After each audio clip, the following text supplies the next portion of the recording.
शांति। आज 26 मार्च 2023 के बाबा के अव्यक्त महावाक्य रिवाइज कोर्स 1 फरवरी 1994।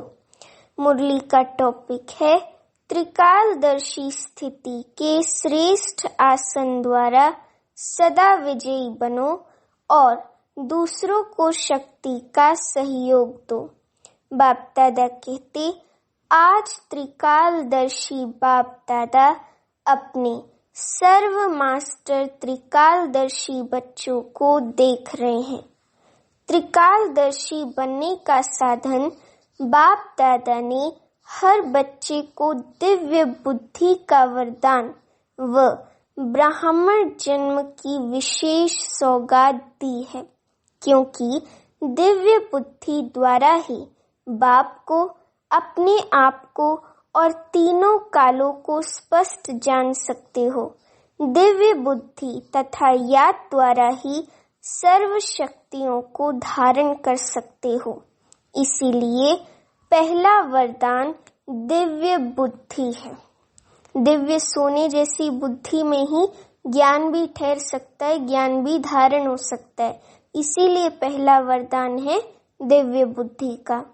ये वरदान बाप दादा ने सर्व बच्चों को दिया है, लेकिन इस वरदान को प्रत्यक्ष जीवन में नंबरवार कार्य में लगाते हो। दिव्य बुद्धि त्रिकालदर्शी स्थिति का अनुभव कराती है। चारों ही सब्जेक्ट धारण करने का आधार दिव्य बुद्धि है। चारों ही सब्जेक्ट को सभी बच्चे अच्छी तरह से जानते हो, वर्णन भी करते हैं। लेकिन जानना, वर्णन करना ये सभी को आता है, चाहे नए हैं चाहे पुराने हैं। इसमें सभी होशियार हैं, लेकिन धारण करना इसमें नंबरवार बन जाते हैं। दिव्य बुद्धि की विशेषताएं। दिव्य बुद्धि वाली आत्माएं कोई भी संकल्प को कर्म व वाणी में लाने समय हर बोल और हर कर्म को तीनों काल से जानकर फिर प्रैक्टिकल में आती हैं। साधारण बुद्धि वाली आत्माएं बहुत करके वर्तमान को स्पष्ट जानती हैं, लेकिन भविष्य और भूतकाल को स्पष्ट नहीं जानती। दिव्य बुद्धि वाली आत्मा को पास्ट और फ्यूचर भी इतना ही स्पष्ट होता है जैसे प्रेजेंट स्पष्ट है। तीनों ही काल साथ साथ स्पष्ट अनुभव होता है। वैसे सभी कहते भी हैं कि जो सोचो, जो करो, जो बोलो, आगे पीछे को सोच समझ कर करो। कर्म के पहले परिणाम को सामने रखो। परिणाम हुआ भविष्य। तो नंबर 1 है त्रिकालदर्शी बुद्धि। त्रिकालदर्शी बुद्धि कभी असफलता का अनुभव नहीं करेगी, लेकिन बच्चों में 3 प्रकार की बुद्धि वाले हैं। पहला नंबर सुनाया, सदा त्रिकालदर्शी बुद्धि। दूसरा नंबर कभी त्रिकालदर्शी और कभी एक कालदर्शी। तीसरा नंबर अलबेली बुद्धि, जो सदा वर्तमान को देखते, सदा यही सोचते कि जो अभी हो रहा है या मिल रहा है वह चल रहा है, इसमें ठीक रहें। भविष्य क्या होगा इसको क्या सोचें। लेकिन अलबेली बुद्धि आदि मध्य अंत को न सोचने के कारण सदा सफलता प्राप्त करने में धोखा खा लेती है। तो बनना है त्रिकालदर्शी बुद्धि। त्रिकालदर्शी स्थिति ऐसा श्रेष्ठ आसन है जिस आसन अर्थात स्थिति द्वारा स्वयं भी सदा विजयी और दूसरों को भी विजयी बनने की शक्ति व सहयोग देने वाले हैं। दिव्य बुद्धि विशाल बुद्धि है। दिव्य बुद्धि बेहद की बुद्धि है, बाप की देन है। बाबा का पहला वरदान है जब हमारा ब्राह्मण जन्म होता है। तो चेक करो कि स्वयं की बुद्धि किस नंबर की बनाई है। बाप दादा ने बच्चों की रिजल्ट में देखा कि ज्ञान, गुण, शक्तियों का खजाना जमा सभी बच्चों के पास है, लेकिन जमा होते भी नंबरवार क्यों है? ऐसा कोई भी नहीं दिखाई दिया जिसके पास खजाने जमा नहीं हो। सभी के पास जमा है ना, फिर नंबरवार क्यों? अगर किसी से भी पूछेंगे, स्वयं का ज्ञान है, बाप का ज्ञान है, चक्र का ज्ञान है, कर्मों की गति का ज्ञान है, सभी के पास सर्व शक्तियां हैं कि कोई है कोई नहीं है? ज्ञान में सभी ने हाँ किया और शक्तियों में हाँ क्यों नहीं किया? अच्छा, सभी गुण हैं, सर्व गुण बुद्धि में है, बुद्धि में ज्ञान भी है, शक्तियां भी हैं, फिर नंबरवार क्यों? फर्क क्या होता है? खजाने को विधि पूर्वक कार्य में लगाना नहीं आता है, समय बीत जाता है, फिर सोचते हैं कि ऐसे करते थे, इस विधि से चलते थे तो सिद्धि मिल जाती थी। तो समय को जानना और समय प्रमाण, शक्ति व गुण व ज्ञान को कार्य में लगाना, इसके लिए दिव्य बुद्धि की विशेषता आवश्यक है। वैसे ज्ञान की पॉइंट्स बहुत सोचते रहते हैं, सुनाते भी रहते हैं, कॉपियों में भी भरी हुई रहती है। सबके पास कितनी डायरियां इकट्ठा हुई होंगी, काफी स्टॉक हो गया है ना। तो जैसे बाप के लिए गाया हुआ है कि मैं जो हूँ, जैसा हूँ, वैसे मुझे जानने वाले कोटों में कोई है। जानते तो सभी हैं, लेकिन अंडरलाइन है, जो हूँ, जैसा हूँ, उसमें अंतर पड़ जाता है। इसी रीति जैसा समय और जो ज्ञान की पॉइंट या गुण या शक्ति आवश्यक है, वैसा कार्य में लगाना, इसमें अंतर पड़ जाता है और इसी अंतर के कारण नंबर बन जाते हैं। तो कारण समझा? एक तो समय प्रमाण विधि का अंतर पड़ जाता है, दूसरा कोई भी कर्म व संकल्प त्रिकालदर्शी बन नहीं करते, इसीलिए नंबरवार बन जाते हैं।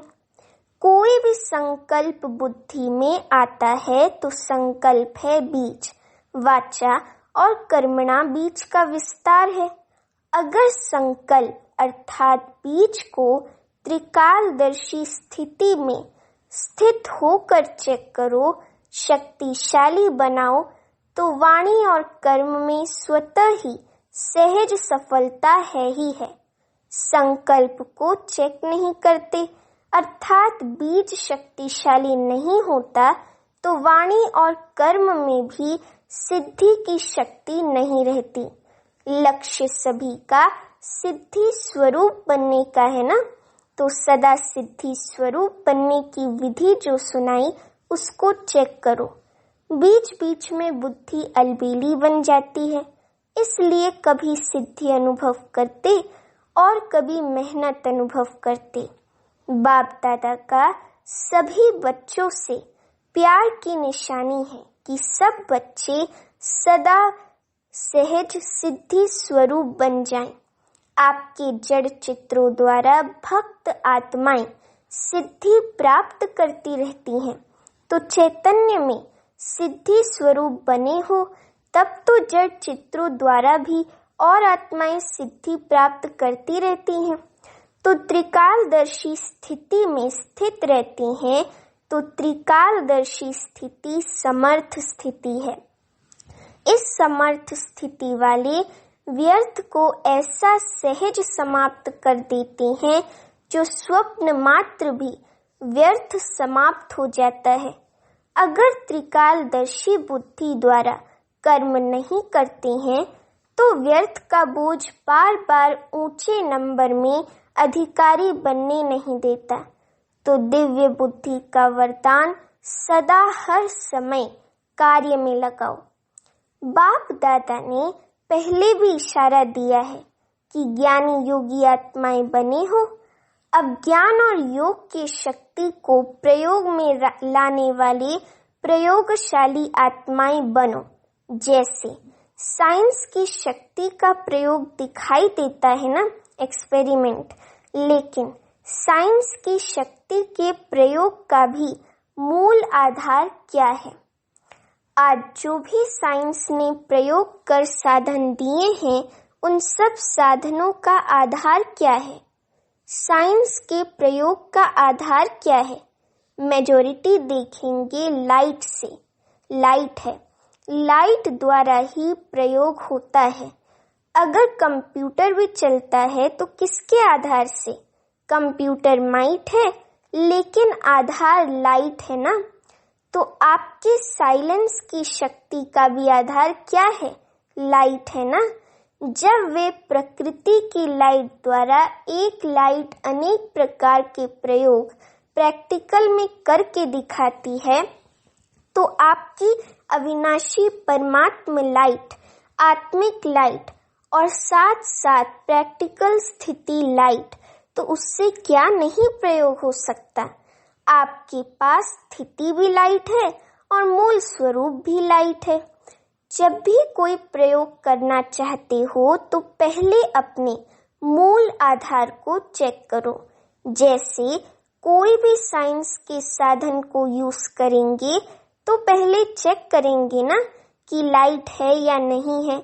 ऐसे जब योग का, शक्तियों का, गुणों का प्रयोग करते हो तो पहले ये चेक करो कि मूल आधार आत्मिक शक्ति, परमात्म शक्ति व लाइट हल्की स्थिति है। अगर स्थिति और स्वरूप डबल लाइट है तो प्रयोग की सफलता बहुत सहज कर सकते हो। और सबसे पहले इस अभ्यास को शक्तिशाली बनाने के लिए पहले अपने पर प्रयोग करके देखो। हर मास व हर 15 दिन के लिए कोई न कोई विशेष गुण व कोई न कोई विशेष शक्ति का स्व प्रति प्रयोग करके देखो, क्योंकि संगठन में व संबंध संपर्क में पेपर तो आते ही हैं। तो पहले अपने ऊपर प्रयोग में चेक करो, कोई भी पेपर आया, लेकिन जो शक्ति व जो गुण का प्रयोग करने का लक्ष्य रखा, उसमें कहाँ तक सफलता मिली और कितने समय में सफलता मिली। जैसे साइंस का प्रयोग दिन प्रतिदिन थोड़े समय में प्रत्यक्ष रूप का अनुभव कराने में आगे बढ़ रहा है, तो समय भी कम करते जाते हैं। थोड़े समय में सफलता ज्यादा, ये साइंस वालों का भी लक्ष्य है। ऐसे जो भी लक्ष्य रखा, उसमें समय को भी चेक करो और सफलता को भी चेक करो। जब स्व के प्रति प्रयोग में सफल हो जाएंगे तो दूसरी आत्माओं के प्रति प्रयोग करना सहज हो जाएगा। और जब स्व के प्रति सफलता अनुभव करेंगे तो आपके दिल में औरों के प्रति प्रयोग करने का उमंग, उत्साह स्वतः ही बढ़ता जाएगा। अन्य आत्माओं के संबंध संपर्क में स्व के प्रयोग द्वारा उन आत्माओं को भी आपके प्रयोग का प्रभाव स्वतः ही पड़ता रहेगा।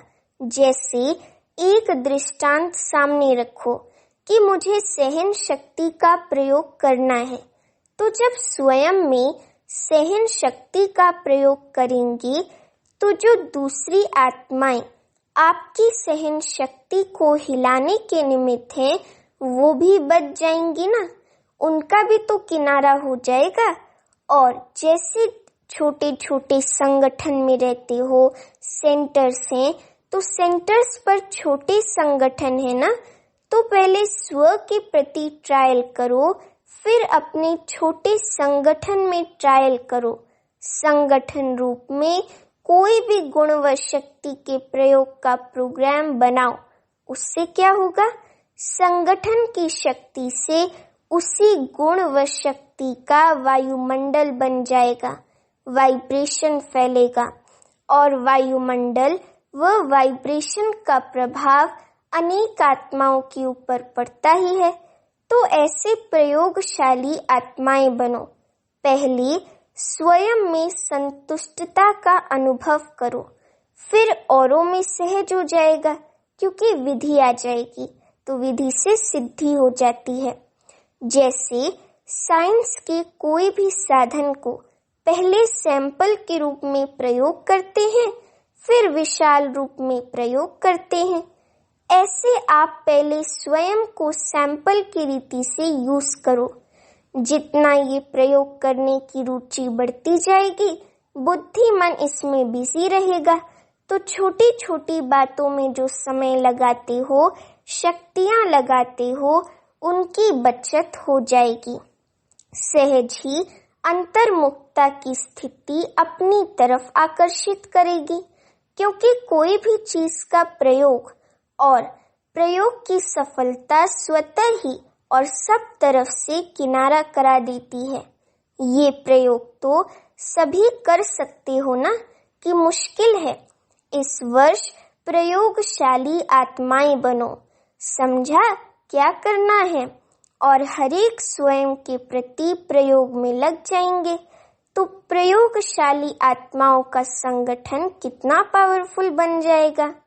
वे संगठन की किरणें अर्थात वाइब्रेशंस बहुत कार्य करके दिखाएंगी। इसमें सिर्फ दृढ़ता चाहिए, मुझे करना ही है। तो दृढ़ता सफलता की चाबी है, तो सफलता अपने आप ही मिलेगी।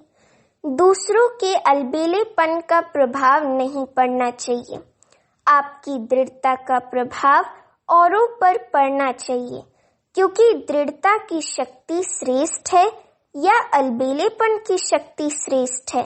बाप दादा का वरदान है, जहाँ दृढ़ता है वहाँ सफलता है ही। तो क्या बनेंगे? प्रयोगशाली त्रिकालदर्शी आसनधारी। और तीसरा क्या करेंगे? जैसा समय वैसी विधि से सिद्धि स्वरूप। तो वर्ष का ये होमवर्क है। ये होमवर्क स्वतः ही बाप के समीप लाएगा। जैसे ब्रह्मा बाप को देखा, कोई भी कर्म करने के पहले आदि मध्य अंत को सोच समझ कर्म किया और कराया। अलबेलापन नहीं कि जैसा हुआ ठीक है, चलो चला नहीं है, नहीं। तो फॉलो ब्रह्मा बाप। फॉलो करना तो सहज है ना, कॉपी करना है ना, कॉपी करने का तो अक्ल है ना। अच्छा, ये ग्रुप चांस लेने वाला ग्रुप है। एक्स्ट्रा लॉटरी मिली है। जो अचानक लॉटरी मिलती है तो उसकी खुशी ज्यादा होती है ना। तो ये लकी ग्रुप हुआ ना, चांस लेने वाला लकी ग्रुप।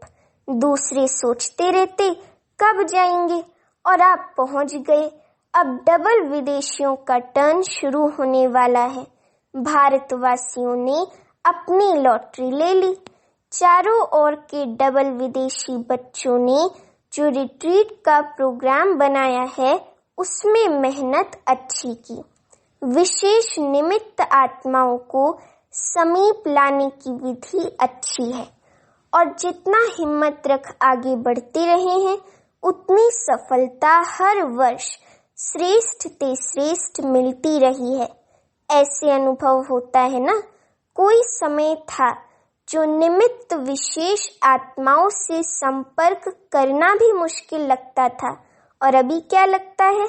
जितना सोचते हो उससे और ही ज्यादा आते हैं ना। तो ये हिम्मत का प्रत्यक्ष फल है। भारत में भी संपर्क बढ़ता जाता है। पहले आप निमंत्रण देने की मेहनत करते थे, और अभी स्वयं आने की ऑफर करते हैं। फर्क पड़ गया ना। तो वो कहते हैं हम चलें, और आप कहते हो नंबर नहीं है। ये है हिम्मते बच्चे मददे बाप का प्रत्यक्ष स्वरूप। अच्छा, चारों ओर की मास्टर त्रिकालदर्शी आत्माओं को सदा समय के महत्व को जानने और समय प्रमाण खजाने को कार्य में लगाने वाले दिव्य बुद्धिवान आत्माओं को सदा अंतर्मुखता की प्रयोगशाला में प्रयोग करने वाली प्रयोगशाली आत्माओं को सदा हिम्मत द्वारा बाप के मदद का प्रत्यक्ष अनुभव करने वाली आत्माओं को बाप दादा का याद प्यार और नमस्ते। अभी हम रूहानी बच्चों की रूहानी माता पिता बाप दादा को याद प्यार गुड मॉर्निंग और नमस्ते। अभी दादियों से मुलाकात। आप निमित्त आत्माएं किस प्रयोगशाला में रहते हो? सारा दिन कौन सी प्रयोगशाला चलती है? नई नई इन्वेंशन करते रहते हो ना, नए नए अनुभव करते जाते हो और नई नई विधि भी टचिंग होती रहती है, क्योंकि जो निमित्त हैं उनको विशेष नई नई बातें टच होने का विशेष वरदान है। थोड़ा समय भी बीतेगा तो विचार चलते हैं ना, टचिंग आती है ना कि अभी ये हो, अभी ये हो, अभी ये होना चाहिए, है ना। तो निमित्त आत्माओं को विशेष उमंग उत्साह बढ़ाने की व परिवर्तन शक्ति को बढ़ाने के प्लान की जरूरत है। इसके बिना रह नहीं सकते हैं। बुद्धि चलती है ना, देख देख आश्चर्यवत नहीं होते, लेकिन उमंग उत्साह में आगे बढ़ाने के लिए प्लानिंग बुद्धि बनते हैं। माया संगठन को हिलाने के नए नए प्लान बनाती है, नई नई बातें सुनती हो ना, और आप लोग सभी को हिम्मत उमंग में लाने के प्लान बनाते हो। कभी आश्चर्य लगता है? नहीं लगता है ना। माया भी पुरानी विधि से थोड़ी अपना बनाएंगी, वो भी तो नवीनता लाएगी ना। अच्छा, आज का वरदान शुद्ध मन और दिव्य बुद्धि के विमान द्वारा सेकंड में स्वीट होम की यात्रा करने वाले मास्टर सर्वशक्तिवान भव। वरदान का स्पष्टीकरण। साइंस वाले फास्ट गति के यंत्र निकालने का प्रयत्न करते हैं, उसके लिए कितना खर्चा करते हैं, कितना समय और एनर्जी लगाते हैं, लेकिन आपके पास इतनी तीव्र गति का यंत्र है जो बिना खर्च के सोचा और पहुंचा। आपको शुभ संकल्प का यंत्र मिला है, दिव्य बुद्धि मिली है। इस शुद्ध मन और दिव्य बुद्धि के विमान द्वारा जब चाहे तब चले जाओ और जब चाहे तब लौट आओ। मास्टर सर्वशक्तिवान को कोई रोक नहीं सकता। स्लोगन। दिल सदा सच्ची हो तो दिलाराम बाप की आशीर्वाद मिलती रहेगी। अच्छा, ओम शांति।